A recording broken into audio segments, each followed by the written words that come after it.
we hear in the market every now and then where a brand is being damaged, or the perception is the brand has been damaged. And I thought it might be a good one to chat about. What do you do in those circumstances? Is it that the brand is inconsistent? Is it a poor brand? Do you have a brand? Yeah. Hopefully you do. But there can be instances where businesses can be exposed to things that go wrong for your business. Look, I think it's really important to note that a brand can be good or bad. A brand isn't necessarily always good. Yeah. And so you've got to look at, what is the perception of that brand, and what is the perception to how much of the marketplace. This is important, because you could have one or two people that maybe don't quite like what you do. Yes, absolutely, you've got to get in and try and unearth what the issue is resolve there that. and resolve that.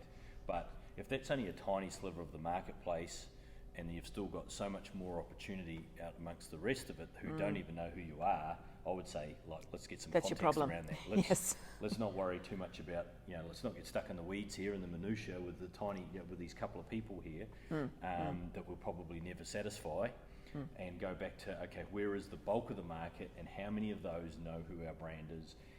What does the brand stand for? Yep. Is it closely aligned to you and your values, and what the market is asking for? Yeah. And as we know, perception becomes people's reality. So, as you say, don't get caught up in the little things that you get a hiccup. Like, we all have received them on social media, a comment, you go, oh, I wish they hadn't said that. And you could consider that to be damaging to your brand. Well, the damage that is the potential here is when you ignore that comment and you don't address it. So there's a quick tip there. Make sure you address those challenges that are posted on social media. Just don't turn it off or hide it or delete it. Don't ignore it, because that could then escalate to bigger things. But we've seen large corporates been exposed to court cases, investigations, all those sort of stuff, and that is damaging to their brand, which could be equally done to a small business, through social media and those sort of things. So it's something that you need to address. You need to come up with a plan as to how you can resolve it. So we can talk about that first. There's other stuff that's going through in my head, but let's talk about that first. Well, how you deal with that, and I think this comes back to businesses always that fine blend of pig-headedness and humility. You've got to be all of those things. And so when you're getting someone that feels aggrieved by whatever it is your product, your business, your service has done, you've got to go through and address that with that blend of pighead. Like, this is who we are. This is what we clearly state. It's unfortunate that hasn't worked for you. What can we do to resolve that issue for you? Indeed. And going through that. So it's the humility bit that's very hard for many of us, because we think, well, we're just doing our best. All these things come straight to it. Hey, we're trying, we're doing our best. All of these things that we jump straight to, rather than hang on, stop, take the emotion out.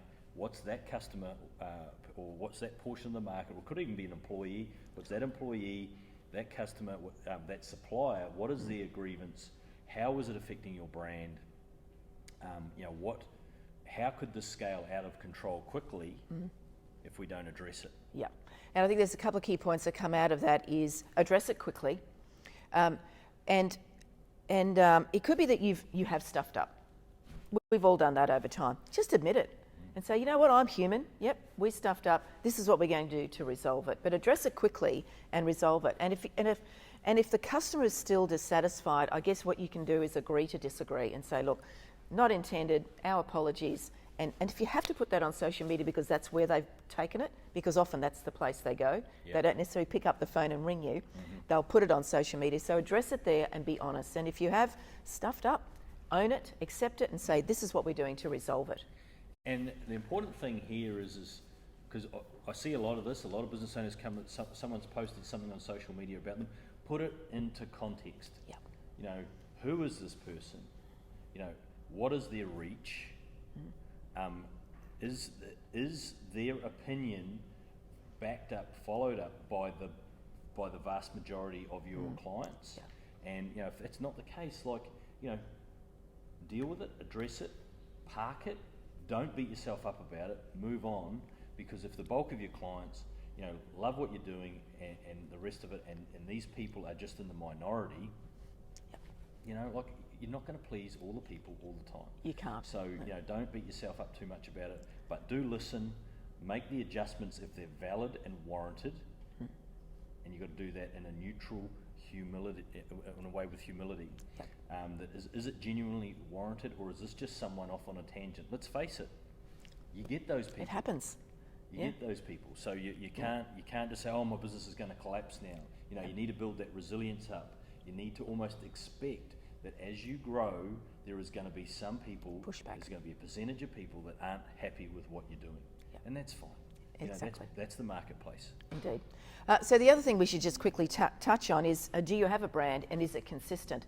So, you know, if you've not given it the attention that it deserves, you know, look, it can be damaging, or you could even be wasting your market spend if you don't have a consistent brand. So, you know, we've got lots of tools to help you create a defined brand. Does the brand mean, once you've defined it, does it mean that it stays still?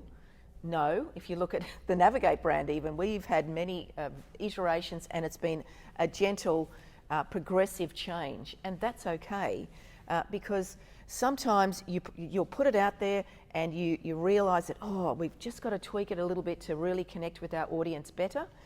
So brand is always a work in progress. Well, and often your brand's actually it's defined by the marketplace and your customer. So you think that you're creating your brand and you have some intention, but it's how the market, the customer receives what you're doing, which is what the brand is. See, the brand is the marketplace's perception. Exactly. You know, we can it's their put that reality and say, hey, isn't this a lovely blue? If the customers all think it's a green, or a percentage of the marketplace think that it's green, well, you know, that's your brand. Yep. So you've got to remember is that you've got to be constantly getting the feedback from the marketplace, from your customer base, is what are they seeing, and even just not necessarily the audio or visual feedback from them, but how they're behaving, how the customers are behaving, what they're buying, what they're reacting to. You know, those are all data points, and that's the core of your brand, what they're seeing. That's your market intelligence, that's your research. You need to be looking at that constantly to see how people are behaving on your website, how they're behaving on social media. Were they there yesterday and now they're no longer because you've made a tweak on your brand? Well, is that a good thing or a positive thing? So constantly looking, rechecking, revising is just the life of the business owner.